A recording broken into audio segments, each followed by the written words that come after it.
अगर हम बात करें इतने बड़े टारगेट की, और जिस तरह अली ने भी कहा कि 2 दिन तो हैं खेल के लिए, लेकिन 2 दिन खेलने वाले प्लेयर्स भी तो होने चाहिए। कैसे देखते हैं सिचुएशन को, कर पाएंगे ये अचीव हम टारगेट? देखिए, टीम वर्क मेन चीज है। यहाँ टीम वर्क है ना, आप दोनों अपनी रिसर्च करते हैं, अपना काम करते हैं, वहां पीछे फरीद और दूसरे लोग लगे होते हैं, तो एक अच्छा एक शो सामने आता है। इसी तरह क्रिकेट टीम में भी यही होता है कि जिसका जो काम है, 11 प्लेयर है, अपना अपना कंट्रीब्यूट करें, अपना काम ईमानदारी से करें, तो अच्छा रिजल्ट सामने आता है। बदकिस्मती से इस पूरी सीरीज में हमें नजर नहीं आया ऐसा, और 437 रन अगर अबूर हो गए बस, फिर तो बहुत ही बड़ी बात होगी, ये तो हिस्ट्री क्रिएट हो जाएगी। तो बहुत ज्यादा ऑप्टिमिस्टिक हमें नहीं होना चाहिए, जहां तक मेरा ख्याल है। और इस वक्त जो हमें चीज नजर आ रही है, वो कैरियर बचाओ इनिंग्स खेल रहे हैं हमारे बहुत सारे प्लेयर। बाबर तो खैर सेफ हैं, शान मसूद ना सिर्फ कैप्टनसी टीम में, उनकी जगह भी खतरे में है, क्योंकि उनकी क़यादत में पाकिस्तान रिकॉर्ड तादाद में मैचेस हार चुका है। और अगर खुदा न खास्ता ये मैच हम हारे तो फर्स्ट टीम बन जाएंगे जो बांग्लादेश से 4 मैच हारेगी। पहली बड़ी टीम हम बनेगी, मुसलसल 4 मैच। 2 मैच ये हमें हमारे घर पे हरा के गए, 2 मैच अब अपने यहाँ हरा रहे। अजीब लोग हैं, मेहमान नवाजी भी नहीं करते। बिल्कुल। अब ये तो अभी मेहमान नवाजी तो वो कर दें, लेकिन हमें खुद भी सोचना चाहिए कि मैच हम मेहमान नवाजी पे ही जीतेंगे। तो ये बताइएगा, देखिए ना, हाँ, अब सऊद शकील हैं, हाँ, उनकी भी कैरियर बचाओ इनिंग, रिजवान है उनकी भी। तो अब ये सारे प्लेयर अपने लिए खेलेंगे कि अपने 60-70 करो कुछ करके, ताकि अगली सीरीज में पक्के हो जाए। हाँ। तो इनकी परफॉर्मेंस ही ऐसी है। अब देखें, इस मैच में 2 बच्चे नए, अजान और अब्दुल्ला, पिछले मैच में बड़ा अच्छा उन्होंने परफॉर्म किया। अब्दुल्ला ने दोनों इनिंग में ये 50 बनाई, अजान ने पहली इनिंग में 100 किए। अब सेकंड मैच में क्या हुआ कि ठीक है, अब्दुल्ला को एज ओपनर ही है, लेकिन यहाँ दोनों बच्चों को, आपने यंग लड़कों को ओपनिंग करा दी। शान को खुद आगे आना चाहिए था, उन्होंने ऐसा नहीं किया। तो देखें क्या हुआ, फ्लॉप। ये चीज होती है टीम में, जब कभी मुश्किल वक्त आए तो आगे बढ़कर जिम्मेदारी लेनी पड़ती है। और भागना नहीं पड़ता। मुझे अगर ये पाकिस्तान मैच हारा ना, मैं तो सीधे सीधे कहूंगा उसकी सिंपल वजह यही होगी, एक तो बैड अंपायरिंग।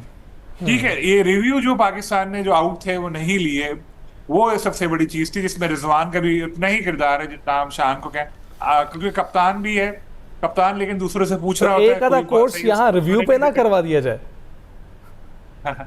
नॉट आउट पर जो है, आप उसको कह रहे हैं रिव्यू लो, आउट पर रिव्यू ना लेने के कह रहे हैं। तो ये जब टीम में एक इत्तेफाक ना हो तो इस तरह की चीजें नजर आ रही होती है कि बंदे बेदिली से खेल रहे होते हैं। इस वक्त यही चीज हम लोगों ने इस मैच में। सलीम खालिद साहब, हमें तो ये नजर आ रहा है कि क्या सिचुएशन है। जो बॉलिंग कोच हैं उमर गुल, वो ये कह रहे हैं कि क्रिकेट में कुछ भी नामुमकिन नहीं होता, और अगर 2-3 बड़ी पार्टनरशिप्स लग गई तो पाकिस्तान मैच में वापस आ सकता है।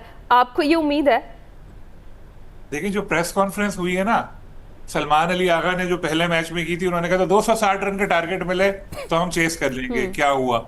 इसी मैच की पहली इनिंग में जो प्रेस कॉन्फ्रेंस हुई थी, उसमें भी इसी तरह की बड़ी बात किसी ने बोली। अभी फिर इस तरह की बात, क्योंकि ये इनका काम ही यही है। जब ये मीडिया के सामने आएंगे तो जाहिर है ये थोड़ी बोलेंगे नहीं हम हार जाएंगे, बहुत सारा टारगेट हो गया, अब तो नहीं जीत सकते। तो जाहिर है बेचारे करनी है ऐसी किस्म की बात। बिल्कुल। तो ये में कुछ भी हो सकता है, दुनिया में कुछ हो सकता है। तो इसलिए अच्छा, शान मसूद पे हम लोग जो तनकीद कर रहे हैं, शान पर जो तनकीद है, आपको लगता है जस्टिफाइड है? क्योंकि कप्तान तो कोई भी नहीं जीत रहा है। सलमान आगा की भी बात करें, वो भी मुसलसल हारते ही चले जा रहे हैं, और ज्यादातर मैचेस हारे ही हैं। नहीं, शान मसूद सिर्फ ये सीरीज नहीं, इससे पहले भी वो हारे हैं, बांग्लादेश ने हमें हराया, और पहले भी ये बातें आ रही थी उनको शायद हटा दें, क्योंकि अगर मैं गलत नहीं हूं तो 12-13 मैच पाकिस्तान उनकी कैप्टनसी में हार चुका है। और अगर ये मैच हार गए तो वो नाकाम तरीन कप्तान बच जाएंगे, पहले मिसबा से रिकॉर्ड वो छीन लेंगे। तो ये इससे लग तो रहा है कि कैप्टनसी में कुछ तो गड़बड़ है। फिर उनकी अपनी बैटिंग फॉर्म भी अच्छी नहीं चल रही। बात असल में ये है कि कैप्टनसी हमारा एक इशू बनकर बड़ा सामने आया है, चाहे वो T20 हो, चाहे वो वनडे हो, चाहे वो टेस्ट हो। हमें अच्छे लड़के मिल नहीं रहे जिनको कैप्टनसी दी जाए। अभी जैसे T20 में हमने देखा कि सलमान अली आगा की 0 परफॉर्मेंस, एज अ बैट्समैन भी, एज अ कैप्टन भी। यहाँ शान मसूद के साथ ऐसा हो रहा है। लेकिन अगर मैं आपसे ही सवाल पूछूं, आप दोनों से, कि ये जो टीम इस वक्त खेल रही है, किसको कप्तान बनाया, तो आपको क्या जवाब?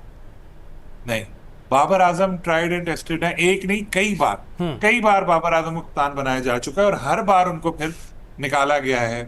अब दोबारा आएंगे फिर वो कुछ नहीं करेंगे। तो सलीम खालिद साहब, जो हालात है उसमें फिर रिजवान को ही बना दे, शायद कोई परफॉर्मेंस निकल है। रिजवान तो आप आप जानती है कितनी PSL जरूरी में है। उनका जो रिजवान आई नो, के हाथ लेकिन में बाबर का बॉल भी तो तो आ आपने नहीं नाम रही। लिया, वो भी हाँ असल में रिजवान बाबर की के बात, हाथ में बाबर बॉल का तो मैं आ नहीं जस्टिफिकेशन आपको एक देता हूँ, वो ये है कि बाबर जब कप्तान थे तो उनकी अपनी इनिंग्स में वो स्कोर कर रहे थे, ओपनिंग करते हुए वो कुछ ना कुछ कंट्रीब्यूट करके जाते थे, जो टीम थी वो सपोर्टिव नहीं थी। मैं आपको बताऊं ना, यही चीज शान के साथ भी आ रही है, लेकिन अब मसला पता है क्या है? अब मसला ये, जिस वक्त बाबर कैप्टन थे, ये ऑन रिकॉर्ड है ये चीज, रमीज राजा चेयरमैन थे उनका, आप पुराने इंटरव्यू निकाल के देखें, जिस वक्त ये लोग पिचेस ही बनवाते थे इस तरह की कि डेड पिच बनाओ, अपने रन करें, 100 करें, 150 करें, ड्रॉ हो जाए मैच, कोई मसला नहीं है। अच्छा, इस तरह की भी हमारे यहाँ तो चीजें होती हैं, सारी देखने में तो आती हैं। आपके ख्याल में फिर किसको बनाना चाहिए कप्तान? जिस तरह से भी आप जिक्र कर रहे हैं कि बहुत कुछ होता है, ग्रुपिंग और ये वो मामला आप बेहतर जानते हैं हमसे, तो कौन ऐसा है जो लीड करे फ्रंट से और पूरी टीम को लेकर चले? Very good question. इस वक्त जो अगर आप मुझसे पूछे, मौजूदा टीम में मुझे कोई प्लेयर ऐसा नजर नहीं आ रहा। इससे अच्छा ये है कि जो यंगस्टर टीम में खेल रहे हैं, बिल्कुल यंग नहीं, कोई थोड़ी बहुत क्रिकेट खेल चुके हैं, उनमें उनमें से किसी को एक को कैप्टन बना दे। आप बोलेंगे यार ये कैप्टन है, ये रहेगा 1 साल के लिए, नाम उसके तो ऊपर देखो। वर्क करें। माजी में हमने देखा है इंटरनेशनली ऐसा होता रहा है। स्मिथ को साउथ अफ्रीका ने कैप्टन बनाया था, न्यूजीलैंड ने कई ऐसे कैप्टन बनाए हैं, क्योंकि यही फिर आप बोलेंगे बाबर को बनाओ, सीरीज हारेगी, बोलेंगे बाबर को निकालो, शाहीन को बनाओ, फिर सीरीज हारेंगे, बोलेंगे शाहीन को निकालो। इससे अच्छा ये चलता रहेगा। लेकिन ये एक बहुत बड़ा इशू है कैप्टनसी हमारी क्रिकेट टीम का, इसको हल करना पड़ेगा। फिर ये पुराने प्लेयर्स जो, खासतौर पे मोहम्मद रिजवान का मैं नाम लूंगा, उनको चाहिए कि अब रिटायर हो जाएं इज्जत से, अच्छा। At least test cricket. अच्छा, वैसे सलीम भाई मेरा अपना ये मानना है कि एक सज़ा होती है, सज़ा के बाद जो है आप परफॉर्मर अगर परफॉर्म करने लग जाए तो फिर उसके बाद दोबारा इख्तियार देना, दोबारा टेस्ट कर लेना, एक सेकंड चांस देने में कोई मुज़ायका नहीं है। सेकंड नहीं, वो तो कई चांस मिल चुके हैं अगर आप देखें। हाँ, एक नहीं कई चांस मिल चुके हैं। तो देखिए हम लोग करते यही है ना कि जैसे हमने सलमान अली आगा जो कैप्टन बने थे, out of the box decision एक उन्होंने लिया, बोर्ड ने, सेलेक्टर्स ने, उन्होंने कहा कि यार ये शरीफ है, अच्छा हाँ, है। हाँ। शान मसूद के बारे में भी यही कहा जाता है, शरीफ है, अच्छा है। शरीफ और अच्छे तो मैं आपको बारे में भी कह सकता हूँ, आप भी बहुत है। तो फिर आपको भी सर्जरी के लिए अच्छा। बोलूंगा यार इनको बना दो। मुझे तो ये जो चॉइस है, ठीक है, आप दुरुस्त कह रहे हैं। अब ये बताएं कि एक सर्जरी का बड़ी देर पहले हमने जिक्र सुना, हमने उसके बाद कुछ देखा भी, कुछ थोड़ी बहुत ऊपर नीचे चीजें हुई। आपको क्या लगता है पूरे स्ट्रक्चर की सर्जरी की जरूरत नहीं है? आप मुझे एक बात बताएं, एक नाम बता दें कि फला खिलाड़ी को सेलेक्ट नहीं किया, इस वजह से टीम हार रही है। जो हमारे मुल्क के बेहतरीन सीनियर प्लेयर्स हैं वो भी खेल रहे हैं, जो हमारे बेहतर यंगस्टर्स हैं उनको भी चांस मिला, फिर भी टीम हार रही है। हम इनको हटा के बाबर का कहते थे, बाबर को ले आए। पहले मैच में बाबर नहीं थे, कहा कि बाबर नहीं है, इस वजह से हम लोग नहीं कर पाए, बाबर आ गए दूसरे मैच में, अभी भी हम लोग हार रहे हैं। इट्स मीन कि ये मसला ऐसा नहीं है। सिलेक्शन में तो बिल्कुल नो डाउट होती है चीजें। टेस्ट के हवाले से अगर मैं बोलूं, टेस्ट में तो सारे तकरीबन खेल रहे हैं। अब ये टीम क्यों नहीं यकजा हो रही?